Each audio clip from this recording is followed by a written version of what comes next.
let's get started. Welcome to the March work session. Got the month right this time. All right, get my right document open. What's first? You're not open yet. All right, my computer is slowly catching up here, so. Up, here we go.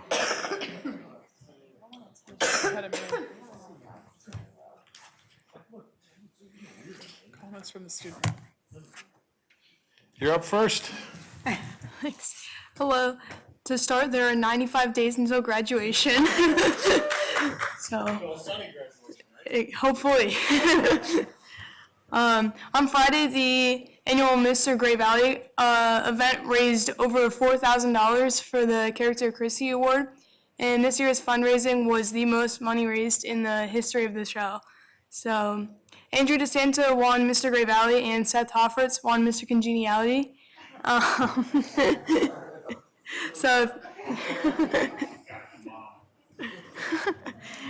Thank you to all of the volunteers and donors who made the event possible.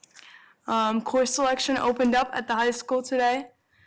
Also, this evening, the Danish students from our high school student exchange program will be arriving at the high school. This weekend, Ethan Seeley traveled to Hershey to wrestle in the state championship, and he medaled in and placed 7th there. And we had an alumni, Shane Runke, who wrestles for Millersville, win the NCAA Division II championship. Other than that, we're looking forward to the time off for conferences later this week.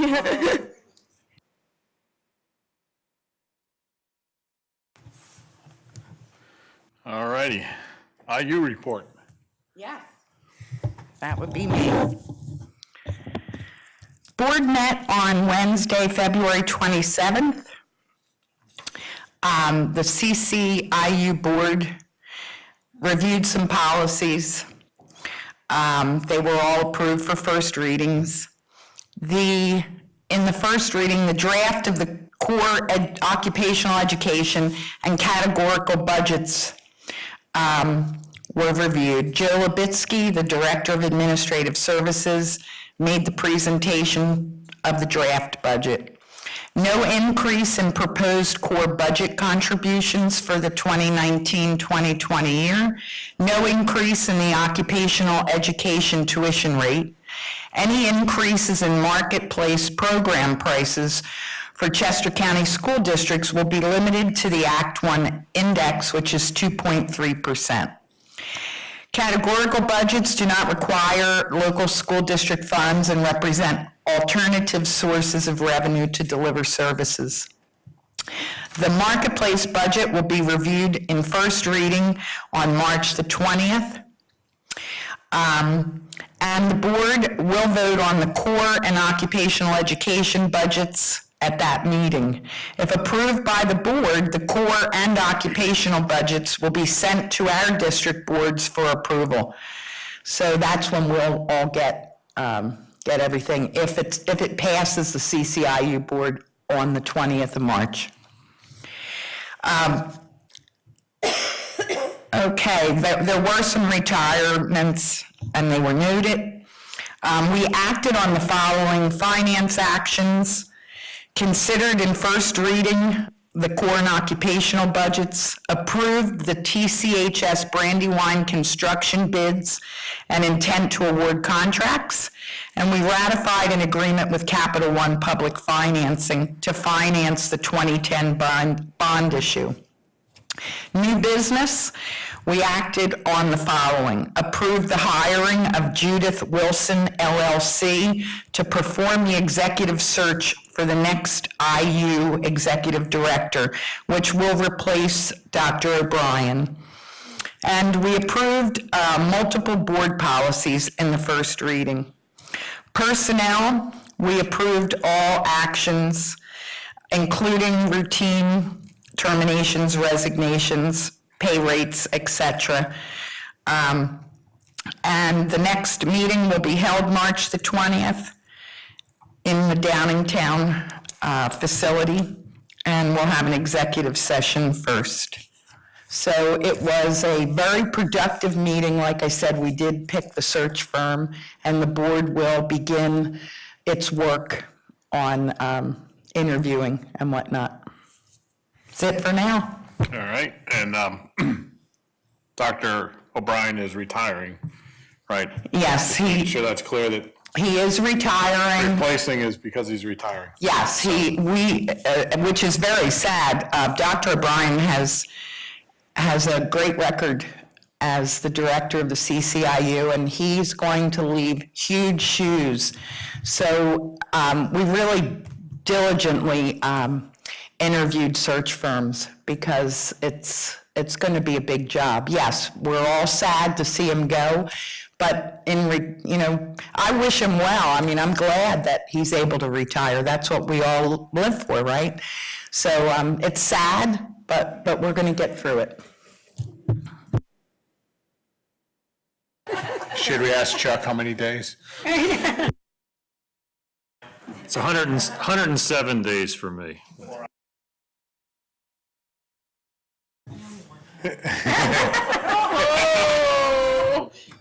That's good. Yes, there's an app for those who are accounting for, Chuck, too. All right, moving on to program. Yes, we have, under program, as per our district goals, we have our Great Valley School District Summer Learning Experiences. Registration open today, and there are a plethora of amazing opportunities for students, kindergarten through high school. So register often and soon. A real quick question. So all of these there is a fee associated with each and every one of them? Yes. Some degree or another? Absolutely. And if those who cannot afford it, they should just contact the administration office when they go to register, right? Yes, and all of that information is on the website, Yeah. as well as the times. Some of the opportunities are offered as half-day sessions, some are offered as full-day sessions, and the cost is according. And the cost, the district isn't paying for this, it's the cost of this, the enrollment is going to cover the cost of these courses. correct? Absolutely, yes. This is not incurring any kind of expense to the taxpayers. Just making. And also, sure it's out if any of the sessions do not have sufficient enrollment, they wouldn't be able to run for that exact reason. If any of them didn't, excuse me, have enough enrollment, would you open them to different grades as well? I believe the grades were selected for the appropriateness of the content or program. I have a question, and I'm sorry, I'm trying to get into my program here, so if it came up 30 seconds ago, it's just because I'm old and feeble with my device. I posted this about the summer learning experiences, and I got a couple questions back. How about children with special needs? Are they included in these summer learning opportunities? Certainly, I believe the best way to address any concerns or questions is to contact the school for specific questions. Who should they get to? There's actually right within, when they go on to look at the offerings, there is a place where they can contact, right? Thank you. Abby Linderman is overseeing this, and her contact information is all embedded into the website. Awesome, thank you. I'll pass that on. Also, we have our ESL camp proposal. This is the partnership we have with Delaware County Community College, and that will be voted on, that's to be voted on next week.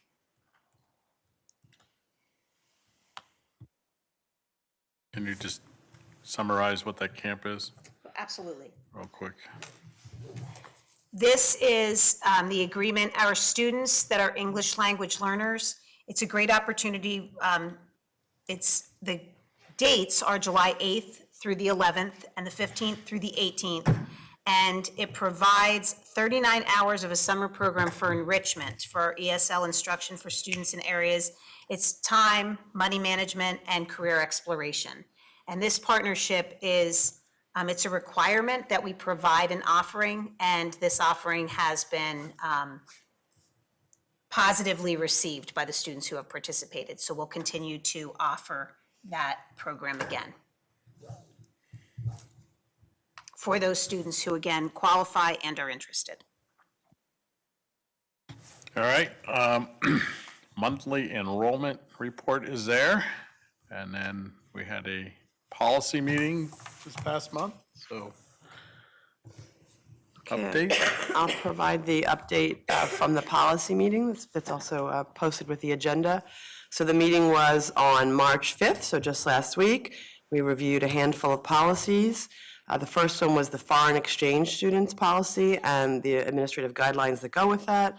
It was updated with regard to some regulations, and then we also revised the paragraph that talks about how many students we can have, so that it says the number of foreign exchange students is limited in the district to 2 unless otherwise approved by the board. And it's, we discussed that it's been practiced that it's only been 2 in the past, but we did want the leeway in case there was a reason to have more, that an exception could be made, and that would be on the recommendation of the superintendent or their designee. So it says 2 unless otherwise approved by the board. The policy was pretty long before, and a lot of that was taken out and moved into the administrative guidelines to make guidelines, because that's really more what it was about. We also reviewed policy 814 on copyright material and the administrative guideline for that. There was minor revisions made. Again, a chunk of it was moved into administrative guidelines where it really made more sense. One thing that's going to change with approval of this policy is placards are now going to be placed on the copy machines with reminders of copyright guidelines, so that everyone in the district making copies, although they've been trained, they'll be reminded about those guidelines. And we discussed and we found out we still retain the right and the power to remove from our website any material which violates copyright guidelines. So besides making photocopies, sometimes people want to, things get posted, and we want to make sure that if they violate copyright, they can be taken down right away from the district website, so we can do that. Policy 815 was on technology. This was probably the largest piece of the meeting. We talked about various policies related to technology, most of which were rolled into 815, and I'll tell you which ones changed. But the policy it was called technology, now it's being called acceptable use of technology, and it rolls together what used to be policy 815-1, which was acceptable use of technology by students, and 815-3, which was acceptable use of technology by district employees. So those two are going to be repealed, and this new policy would take the place. In the policy, it states that all users of Great Valley Technology, whether they be teachers, employees, students, are required to complete a user agreement, and a new form takes effect this June. So when people go online within the district, on the district network, they're going to have to complete the user agreement if they haven't done a paper agreement. All technology users are required to complete the new form in August. We talked about also what happens when someone brings in their own personal technology, like a cell phone, a staff member bringing in a cell phone. What we got clarified there was anybody, whatever the device is, whether it's their personal device or the district's device, in order to use our network and our Wi-Fi, they have to log in with the credentials, and the sites are tracked and filter the content as permitted by the district. There was also a brief discussion about block sites, since we do need to be careful what sites people can access within our district network or from the district network. Mr. Connors happened to be at the meeting, which was really helpful. He explained that if a teacher requests access to a block site because they need it for classroom instruction, a request is made to the technology department, and they can open access for a specific period of time. He said he would follow up and have a discussion with his team to see if there have been issues in getting into sites, in case that was the case, to make sure people are aware that they can request access. There was also a suggestion made to bring before the administrative team the need to review the content categories that are currently being filtered to see if changes need to be made, just to be sure that we're not over-filtering. We have to be very careful, but we don't want to block things that people need for education either. In addition, in the administrative guideline for this, there's a paragraph called Responsible Use Standards and Prohibited Activities.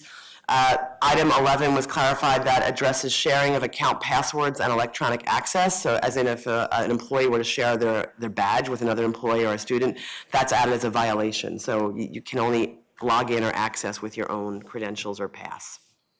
So those were the main updates to that. There was also a policy previously called 815-2 about internet websites. That was recommended for repeal, as that's going to be rolled into another policy called 816, which I'll talk about now, which is district use of social media. That is being updated to be called district-sponsored website and social media. We added administrative guidelines. It was also updated because it used to refer specifically to Facebook and Twitter. It's now more generic. The communications team worked on this together with the legal counsel to make sure it can cover all forms of social media, because who knows what's coming in the future. We don't want our policy to be outdated just referring to a couple sites. It also, this administrative guideline, which is new, specifies that users' personal accounts should not blend with professional accounts. So staff of the district, teachers, may have a professional account that they're using. They have to be careful to separate their personal account and personal things from what's on a school district account. The director of communications for the district is now delegated as the page administrator for these sites, and that administrator is granted the authority to block users who violate our policy or the law. So a lot of discussion on technology-based things, just a couple last pieces. Policy 815-4 on communications between employees, students, and parent guardians is being repealed, or we'll vote on repeal of it, because that's being incorporated into a new policy, 824, which is consistent with other districts, which will be called maintaining appropriate boundaries with students, and that has an administrative guideline. In the policy committee, we accepted that as written. It was proposed by legal counsel. It has administrative guidelines, and it's about, as it sounds, boundaries between students and staff, teachers, et cetera. So that was all for this meeting. The next meeting, if anyone's interested, is on Tuesday, April 2nd at 7:30 a.m. in the district office building, and a different district office building just down the hall here. So thank you. That's it. Any questions? Nope. Great job. Thorough job. All right, just to make sure in summary, the first reading is for first reading and repeals, or just that? There'll be second readings next month and voted on next month, and the 404 and 405, which are the second readings and adoption and repeals, will be voted on next week. All right. Superintendent's update. This is one of my favorite parts of the month, to share just a sampling of some of the wonderful things going on throughout the district. Charlestown held its Science Family Fun Night at the end of January. The Franklin Institute attended to present a program on life in space. More than 200 people attended this great event. And learning and service, if you remember, last month, we had information about the second grade students at General Wayne Elementary School, highlighting their nonfiction unit on the study of dogs through a dog expo. As a follow-up to that report, I'm pleased to share that the service learning aspect of the students' work, earlier this month, they presented a check. As you can see, it's a rather large check. That is not the one they take to the bank, to Canine Partners for Life, an organization that provides service and companion dogs to individuals. They raised the money through a raffle held at the school, and they donated supplies like waste bags, paper towels, and dog toys. So I don't know what was better, the excitement on their faces and all they learned, or how happy they were to give back. So truly a great learning service project.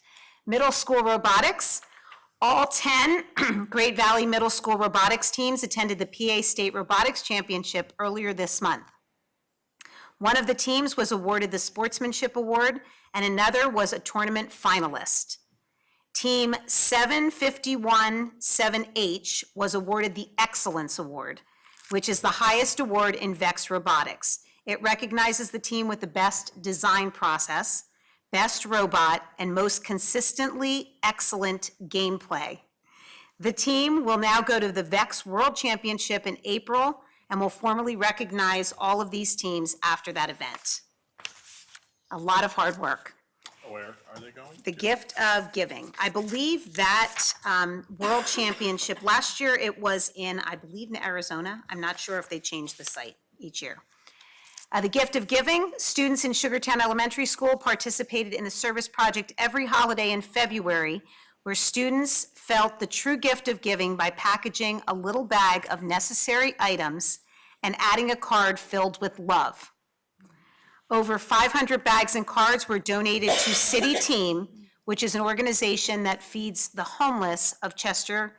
The City Team hosts Wonderful Hope Cafe every Saturday night, and they were pleased to add these bags and cards to their guests' dinner plates. Again, you can see all the time that was taken to do a really nice job in giving back. Our essay winner, Great Valley Middle School 8th grade student, Sonia Calamadria, won the Great Valley chapter of the Daughters of the American Revolution American History Essay Contest around the theme, the Women's Suffrage Campaign. In addition to a cash prize, Sonia received first place chapter certificate and an Excellence in History Daughters of the American Revolution Award medal. Congratulations to Sonia. Math Counts. 10 Great Valley Middle School students attended the Chester County Math Counts competition and competed against 196 middle school students from Chester County. In 3 written rounds of math problem solving, Great Valley's A team, Dylan Zhu, Ratish Kadali, Owen Lee, and Eric Ochus placed 4th out of the 27 schools participating. In addition, Dylan qualified for the countdown round, an oral round of problem solving to establish the ranking of the students who earned the top 10 scores in the written round. He won the entire competition and will now advance to the Pennsylvania State Math Counts competition later this month. Congratulations to all of the participants and best of luck to Dylan.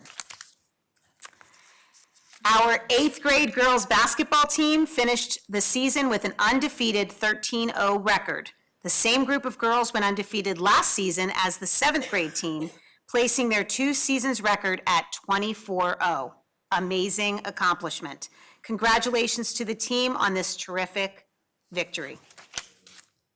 Our Best Buddies. This year, our secondary schools established Best Buddy chapters.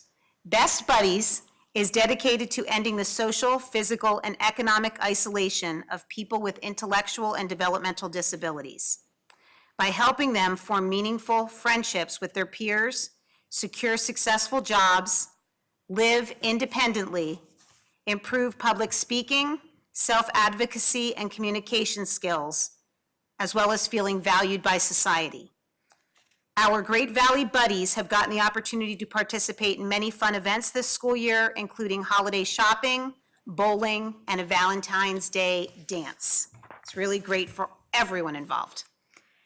Our Quiz Bowl team, the Great Valley High School varsity Quiz Bowl team, defeated 4 local teams, Malvern Prep, Bishop Shanahan, Westchester East, and Downingtown STEM, to advance to the Chester County Finals for the 3rd straight year. They will play Henderson and Unionville in the finals on March 27th at 7 p.m. at TCHS Brandywine. If anyone is available to attend that evening, it is truly a wonderful night of incredibly healthy and fun competition. Before I introduce the speaker series events, I would like to share some amazing news with you. One of our own, as a culmination event, has now changed her title. So Miss Tricia Beck is now Dr. Tricia Beck.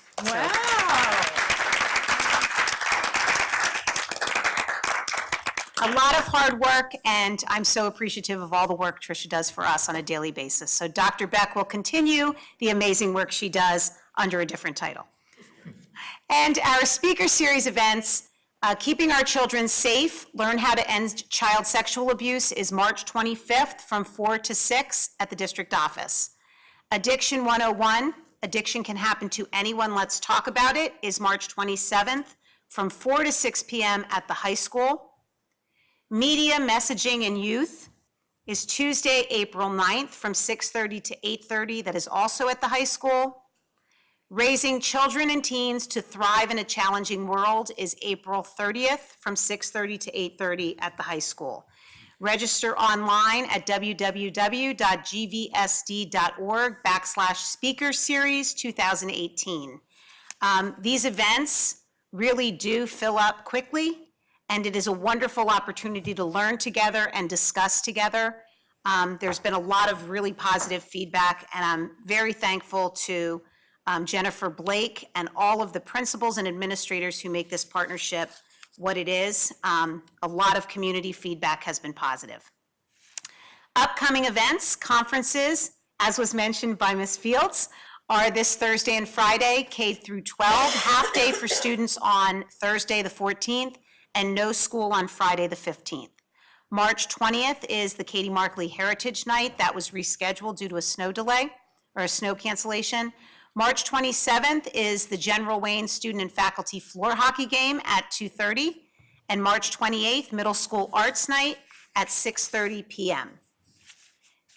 I'm sorry, also new student registration is open through March 21st. Come early to make sure you secure a spot in our amazing facilities. Upcoming concerts and musical events, March 13th, General Wayne fourth grade choral concert. There are 2 showings, 9:15 and 7 p.m. Charlestown fifth grade play at 7 p.m. and Sugartown Spring Musical at 7 p.m. So there is no lack of wonderful experience on March 13th. March 21st, kindergarten concert at Katie Markley. March 26th, fourth grade concert at Katie Markley. March 27th, General Wayne second and third grade concert, 2:45 and 7 p.m. March 29th through the 31st is the high school spring musical, and I believe it is The Sound of Music. And April 4th, Katie Markley fifth grade musical. So many wonderful things happening throughout the district and to come. Thank you. As you will notice, the second agenda item under program is our full-day kindergarten implementation plan. Following the approval at last month's board meeting to implement full-day kindergarten, as was planned, we are now in the process of preparing. So the proposal you will see with Dr. Gullo, I want to make sure I'm saying it correctly. Dr. Gullo and his vitae is attached as well with his proposal. He will be working with our administrators and teachers to implement correctly and prepare for the activity-based, play-based model that we are implementing with full-day kindergarten. If you remember, we had the commitment that we are not going to do what we do in a half day in a full day. We are truly going to use best practices and implement a program that will bring about the return on the investment that we've been discussing throughout this year. I'm sure as you look at Dr. Gulu's vitae, you will see why he was chosen to be our consultant and work very closely with our principals and our teachers. Our kindergarten teachers are very excited, as you can imagine, to get started. And we've already done much planning, and I have to thank our elementary principals for really leading the way in that endeavor. So as soon as tomorrow morning at 9 a.m., we will begin that implementation. So I thank the board for their confidence in this pursuit, and we will certainly be prepared to implement in the fall. I have never seen a CV longer than 50 pages, but his is.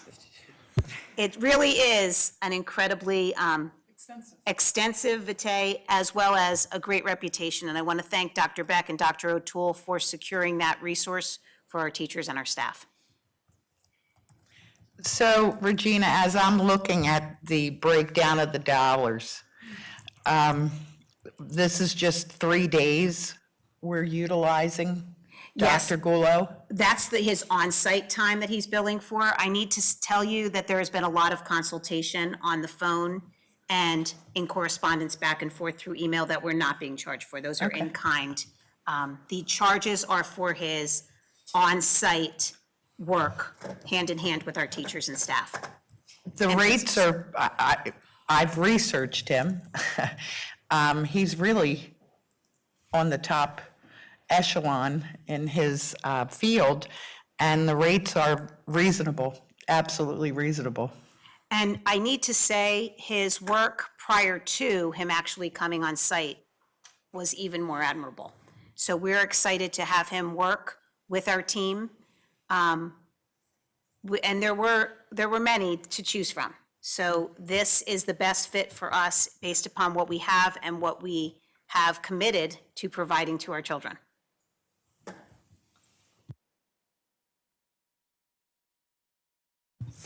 All right, thank you. The building use report's there for review.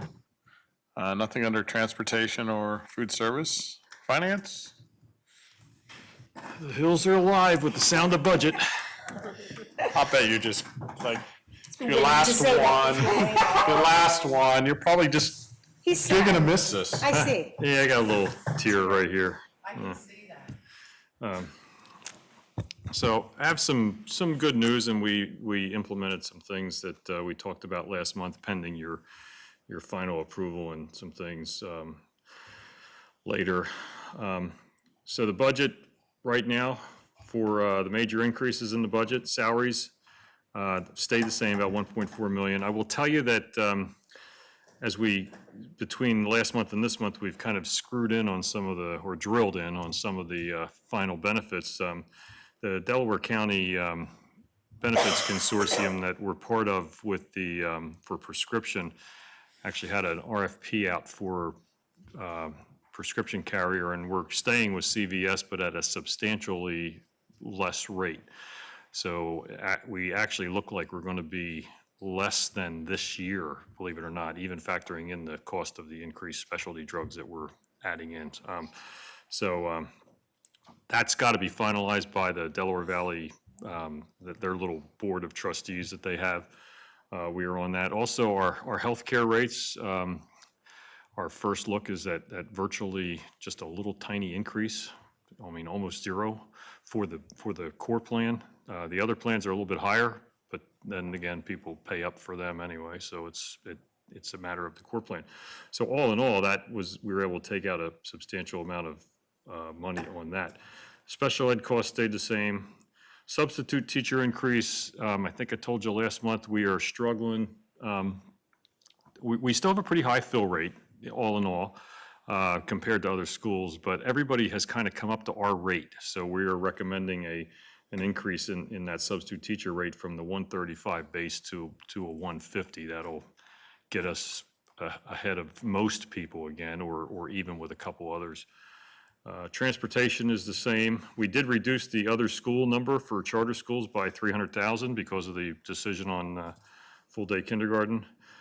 Technology, that was the same. Capital project fund transfer stayed the same, and we've added the future debt just for purpose of discussion here, and we'll continue that of $1 million as we talked about. I'll get into that a little later, and we have for next week's meeting representatives from RBC coming to talk about it. I would have had them here tonight, but we had PASBO last week, and so did they, and there was not going to be enough time for us to kind of finalize things last week. So I met last week with them on Monday. We're having a kind of follow-up meeting tomorrow, and they're going to show you in a little more detail some of the things that I just kind of threw at you, hoping the spaghetti would stick to the wall. But we'll see.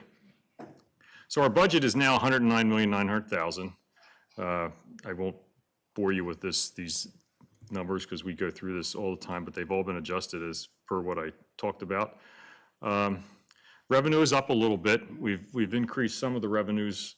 Some we still continue to see a really high increase in transfer tax. Although I warn you about, you're going to end up at $3.5 million in transfer tax this year. You're going to see the budget for next year at $2.5 million, and that's simply because, someday, sometime, and hopefully that time will never come, or it'll at least wait till after I'm going to come, it's going to reduce again with the economy. And the hardest part is if you budget $3.5 million and then next year it comes in at 2, where do you get the $1.5 million? If you budget $3.5 million, it comes in at 2 next million, or if you budget $2.5 million and it comes in at 2, well, now you're only 500,000 short. It's kind of like what happened in 2009 and 10. We always were conservative in this budget, in one of these budget line items. So we did increase it a little bit because it's quite frankly getting higher, and we still continue to see the tremendous growth in our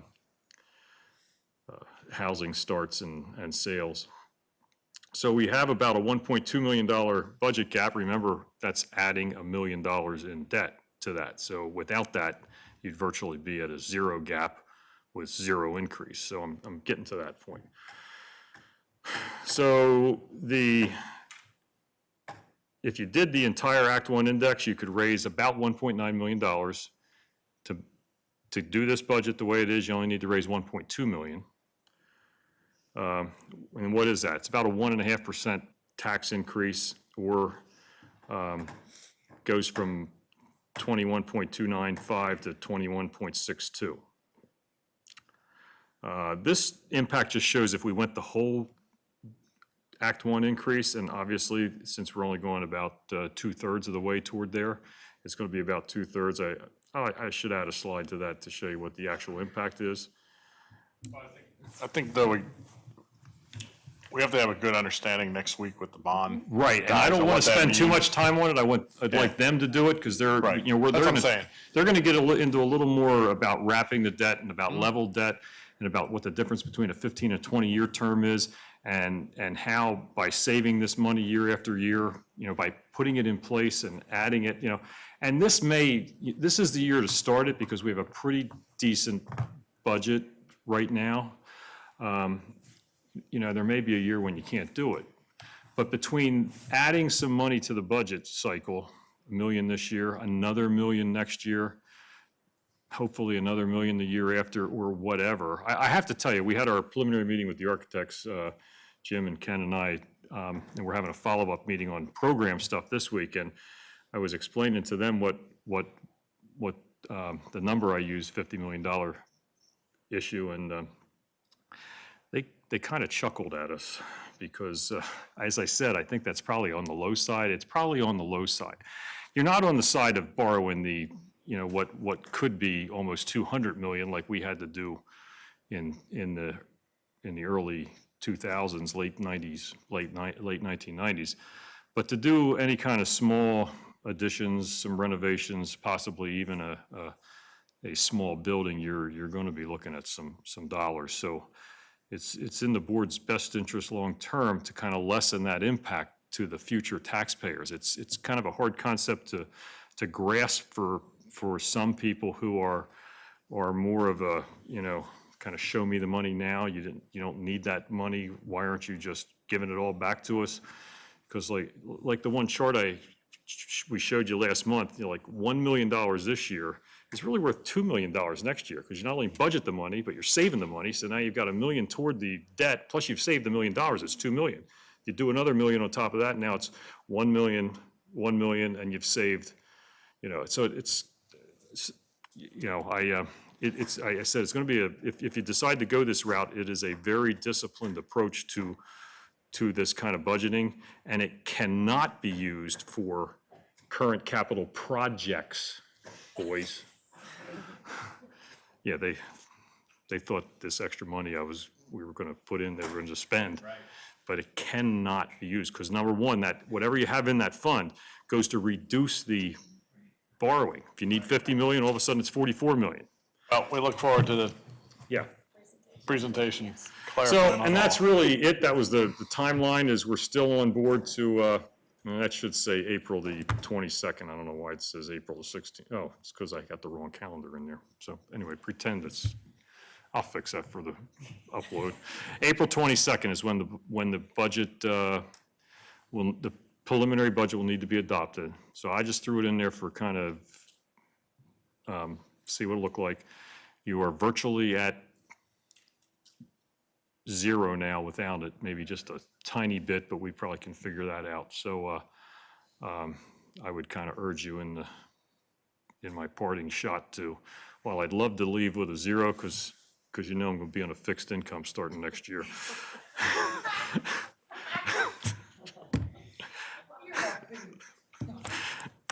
Millie's not laughing.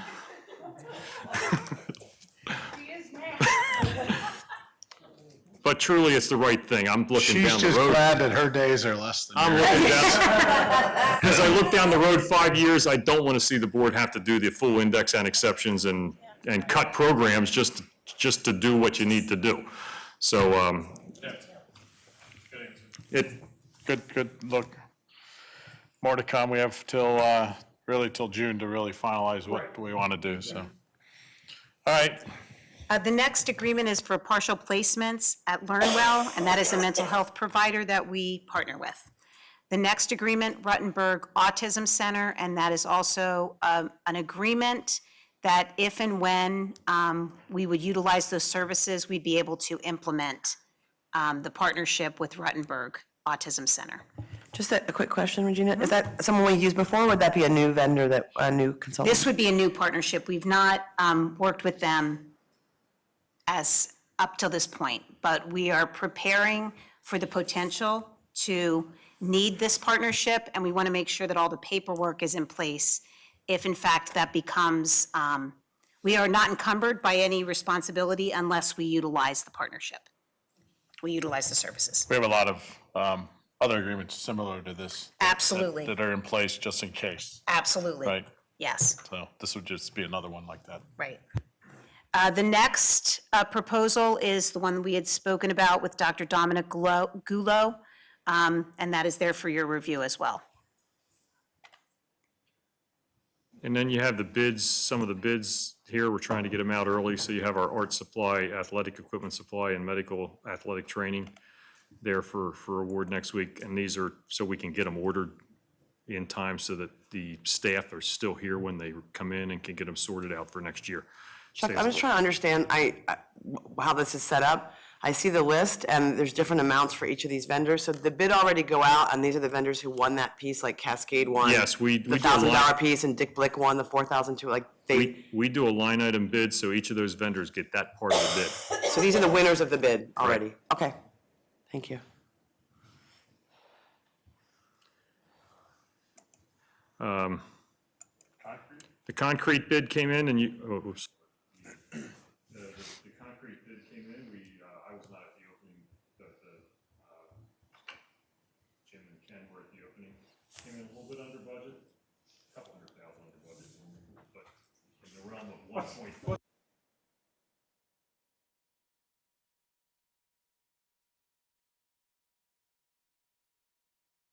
You can see we.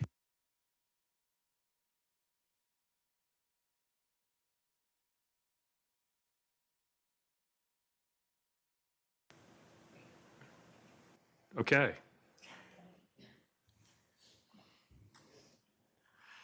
We don't want to miss anything. Stephen didn't want to hear me, so I just turned it off. So we had a unique situation here. It's kind of, you kind of get the best of two worlds. Our general contractor, who is this FW Howder, they bid on the general, which is the biggest part of it. It's a $1.1 million of the $1.4 million bid. But they also bid on the mechanical and electrical, which they can do. The Separations Act says that you just must separate the contracts. It doesn't mean you must separate the bidders. So you can have a bidder that does it. We've vetted the subcontractors that they're going to use, and we're comfortable with them. It is a very small portion of the bid. It's basically, it's concrete and pillar work, so there's not a lot of electrical or mechanical in it. The biggest mechanical part's in the underlayment of the heating system that goes under the concrete at the front of the middle school. So essentially, you're getting to do a single prime bid with 3 primes. I have a quick question on that one, too. So Howder's the only one that actually bid on the general piece? Yes. Is that Yes. surprising? Is it just so specialized that it could only, I mean, I was just curious, because the smaller pieces, there are multiple bidders, and the big piece, which you think would be the interesting piece, but I don't know if it's very specialized, and that's the reason that they were the only ones. Just curious. I mean,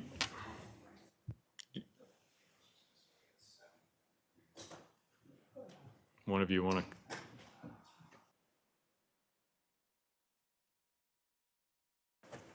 So talking with the architect after we opened the bids, we had some discussion. We did have 7 contractors show up for the pre-bid meeting, who walked the site, looked at the plans. It was a very aggressive timeline to get all the work done. So we're not sure. Howder's probably the only one that was really confident that they could take care of us. And that does happen a lot in construction, so. Thank you, that's really helpful. Yeah, the biggest obstacle, right, is to get all this work done during the summer when kids aren't around, so that's our aggressive timeline issue. We don't want the kids walking through construction site, so. Is there a backup plan if it doesn't get finished? Like, that's the main entry, right? Yeah, we have a plan that they can do some work after teachers are back and kids are back and we've kind of focused it into you have to do the front first. The side could be zoned off, so to speak. It'd be it'd be hard, but we have that worked out. I mean, there's no way to get around it, but there will probably be work being done into September next year, regardless of what we do. I mean, it's just because, Well, weather's gonna play a factor in it. it's not gonna rain much this summer, we No, heard. we've got it over with. We got it all over with.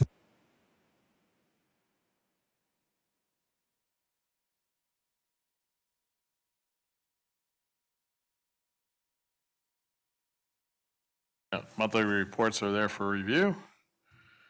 Any other items from anybody? I just have one.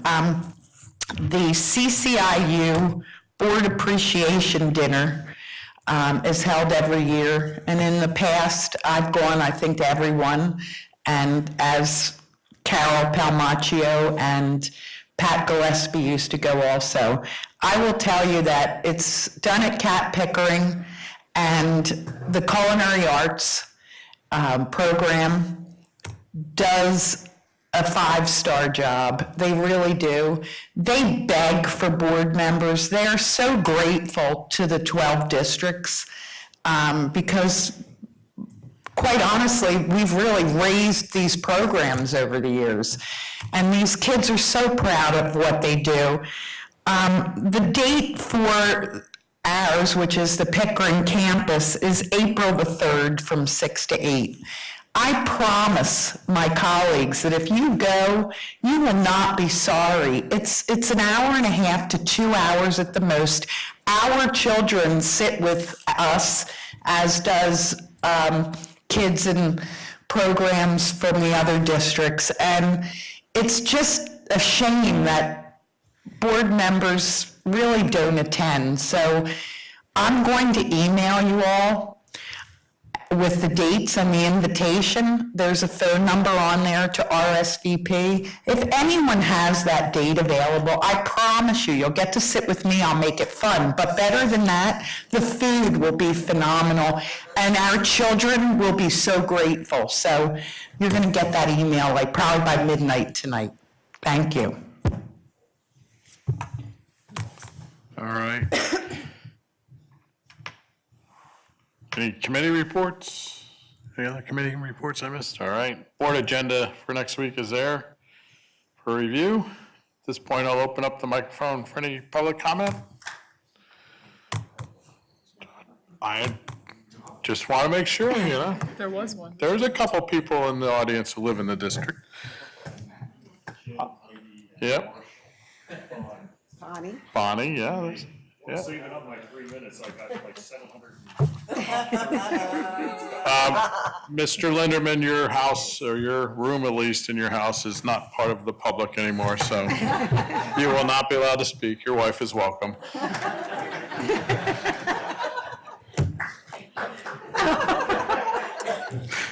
All right. Just kidding on that one. All right. We had an executive session beforehand to discuss some personnel and legal issues. Other than that, the meeting will adjourn for the evening. Everybody have a good night and hope to see you next week. Thank you. Have a wonderful evening.